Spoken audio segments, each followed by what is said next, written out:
This Day in Sports History.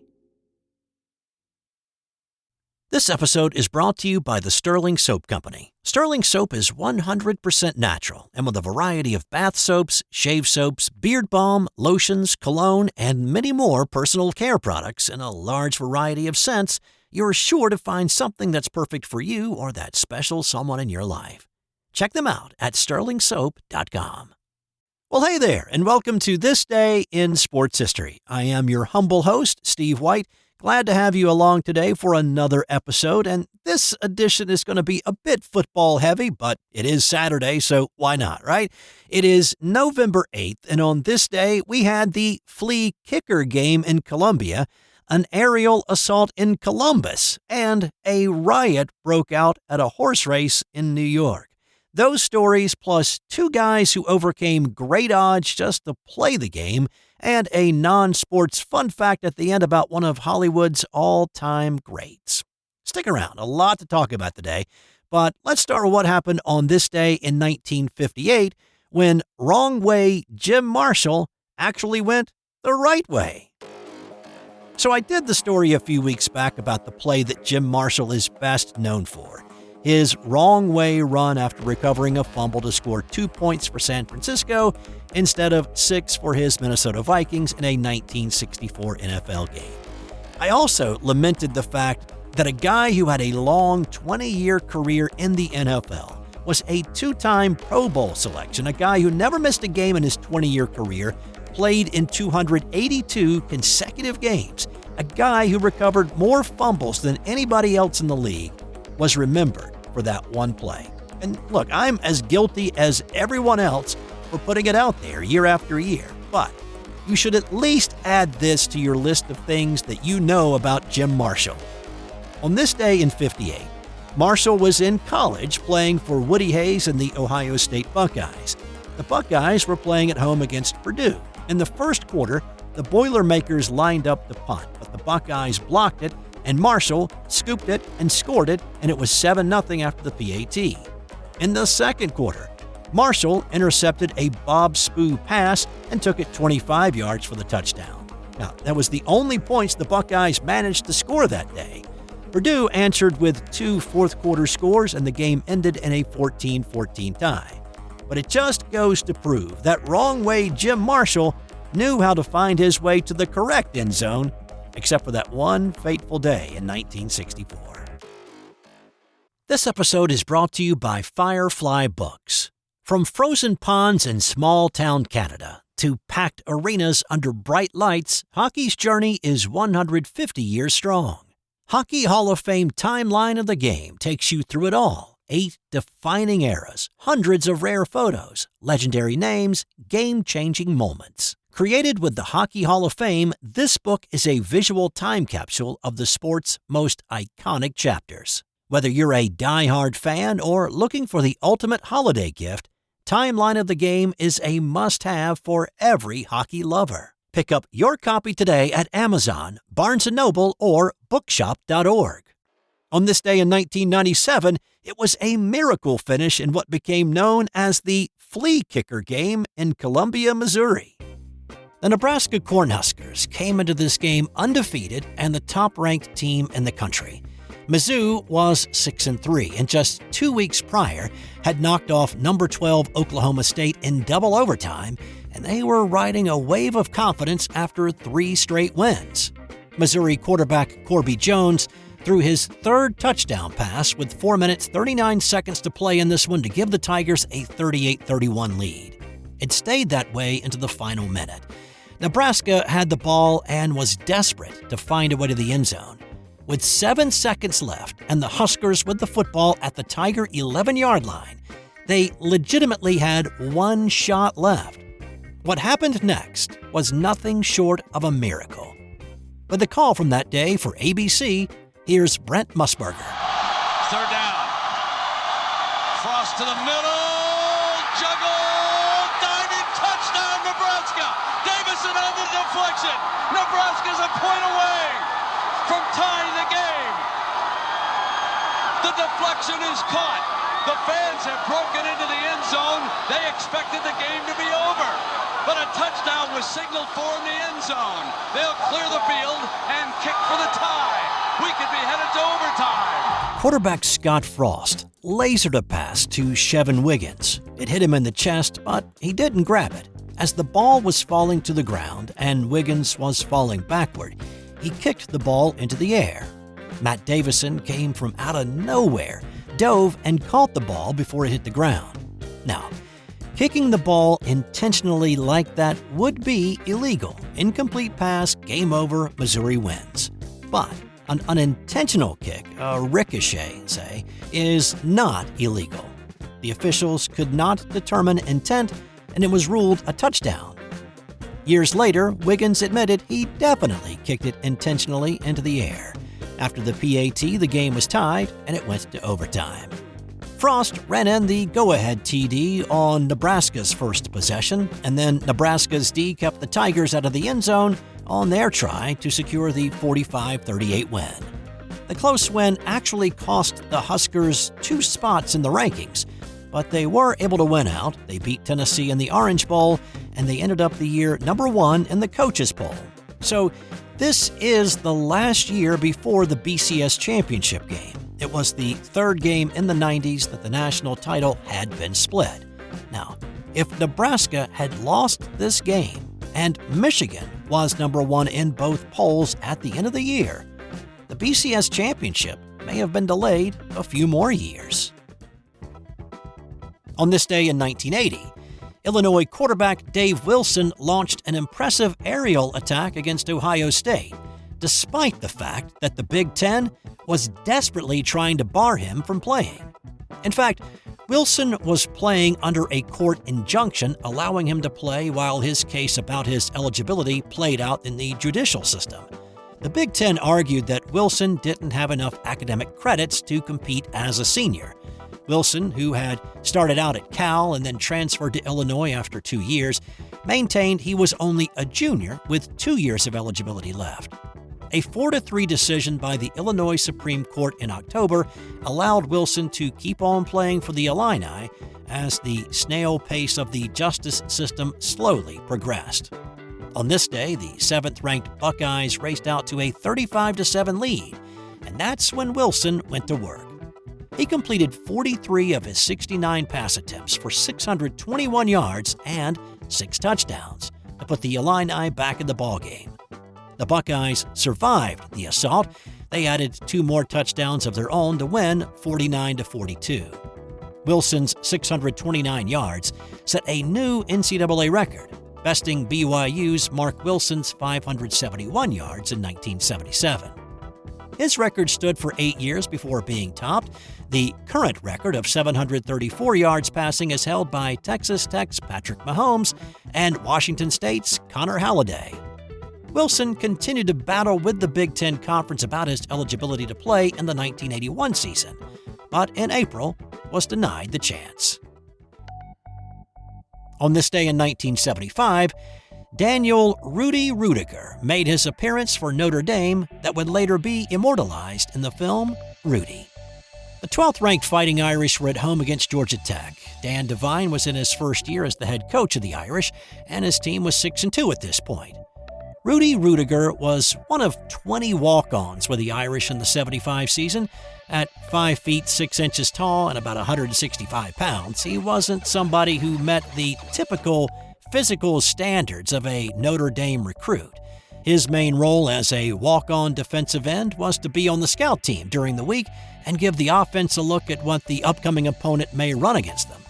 Rudy impressed a lot of his teammates in practice with his effort every day, but he wasn't a guy who got a spot on the game day roster.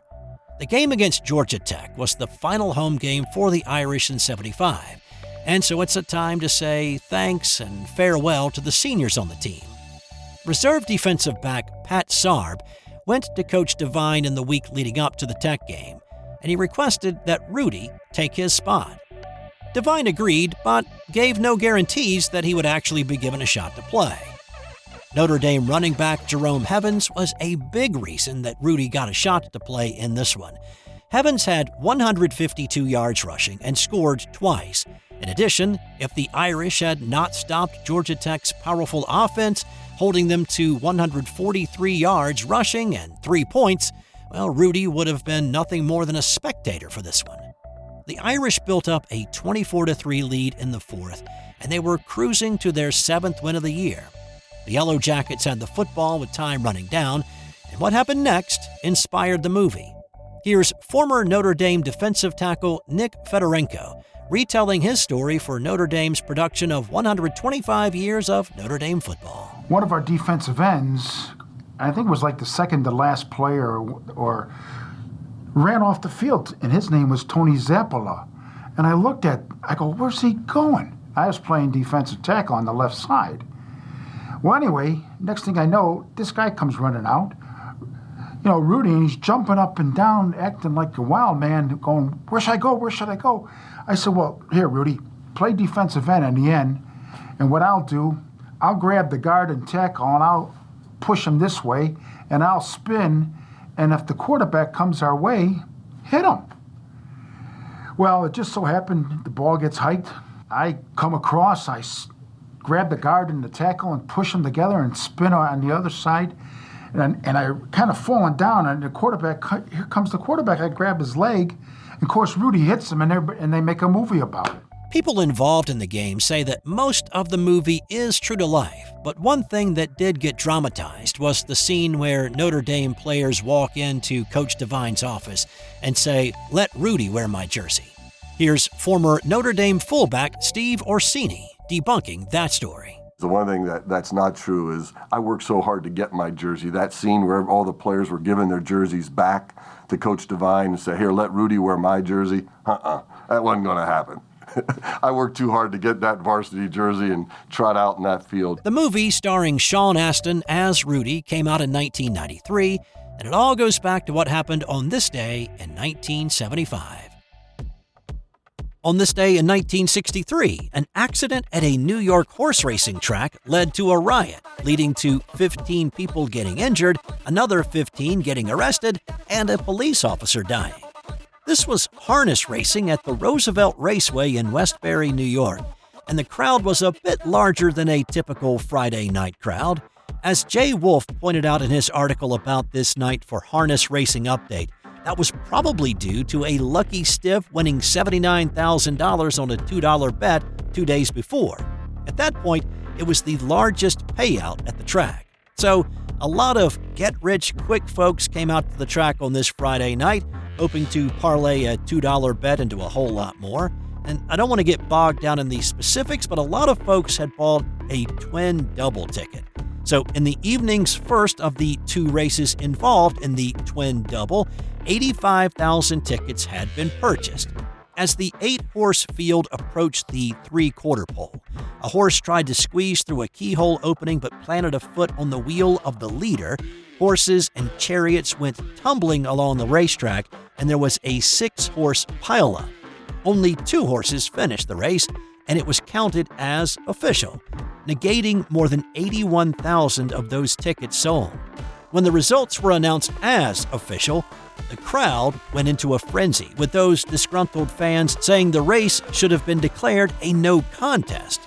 Boos rained down initially, but it didn't take long for angry patrons to go over the fence and invade the track. The judges' stand was attacked, windows were broken, fires were lit, fights broke out. The fire engines that arrived on the scene turned the hoses on the rioters after extinguishing the flames. Police officers trying to break up the melee and restore some semblance of order were assaulted. One 65-year-old NYPD veteran suffered a heart attack during the rioting and died. It took 150 officers with guns drawn and tear gas deployed about an hour and 15 minutes to finally get control and clear the track. Once the smoke had cleared, 20 people had been injured, including 5 police officers, and 15 people were arrested. There was more than $100,000 worth of damage done to the track, and the final 3 races of the night were canceled. But they were back in even bigger numbers the next night for a full slate of harness racing that went off without a hitch. And it seems appropriate to talk about this next story since the record was just re-upped 6 days ago. But on this day in 1970, New Orleans Saints kicker Tom Dempsey kicked a 63-yard field goal to set a new NFL record, leading to changes in the league as a result. Dempsey was born with no toes on his right foot or fingers on his right hand. He wore a specially made squared shoe on his right foot. Now, this was a game between New Orleans and Detroit in Tulane Stadium. The Lions kicked a field goal with 18 seconds left in the game to take a 17-16 lead. The Saints did not have many options. QB Billy Kilmer found receiver Al Dodd for a first down just shy of midfield at the 45. Only 2 seconds remained on the clock. Throw a Hail Mary or let Dempsey take a shot at it? Neither seemed to be a really good option, but out trotted Dempsey. So a few things to know here. One, the goalposts were at the front of the end zone at this point. Second, Dempsey was a traditional straight-on kicker. Soccer-style guys were just coming into fashion. And then third, the record at this point was 56 yards. His holder set up at the 37-yard line, 13 yards behind midfield. Here's Don Crickey with the call of Dempsey's kick that day. Not only will Tom Dempsey hits this one, he's got a very slight wind at his back. He'll set a National Football League record in addition to winning the game.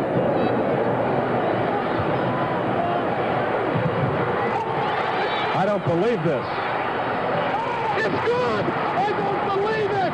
The field goal attempt was good from 63 yards away! It's incredible! Tulane Stadium has gone wild! So there were some who said that Dempsey's special shoe gave him an unfair advantage. In an ESPN Sports Science piece decades later, their analysis found no advantage was gained by the squared-off shoe. The NFL did make some changes, though. In 1974, the league decided to move the goalposts to the back of the end zone. Now, that was not a direct result of Dempsey's kick, but an effort to make field goals a little bit tougher in general.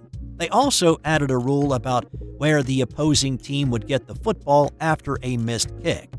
And in 1977, the league added what became known as the Tom Dempsey rule, which said any shoe that is worn by the player with an artificial limb on his kicking leg must have a kicking surface that conforms to that of a normal kicking shoe. Dempsey's record stood for 33 years until Denver's Matt Prater kicked a 64-yarder in 2013. The current record belongs to Jacksonville's Cam Little, who just last Sunday kicked a 68-yarder as time expired in the first half against the Las Vegas Raiders to top Justin Tucker's mark of 66 yards that he set back in 2021. And time now for today's That's Got Nothing to Do with Sports fun fact. 1920s Hollywood actor Rudolph Valentino was charged with bigamy in 1922 after marrying Natasha Rambova. But the thing is, he had divorced his first wife, Jean Acker, in 1921. However, a California law in place at the time stipulated you had to be divorced for more than a year before remarrying. The charge was later dropped, and there are a lot of moving parts and lurid details to this story. It wouldn't be a waste of time to do some research on your own, if you were into lurid details and moving parts. That's a wrap for today. Come on back tomorrow for another edition of This Day in Sports History.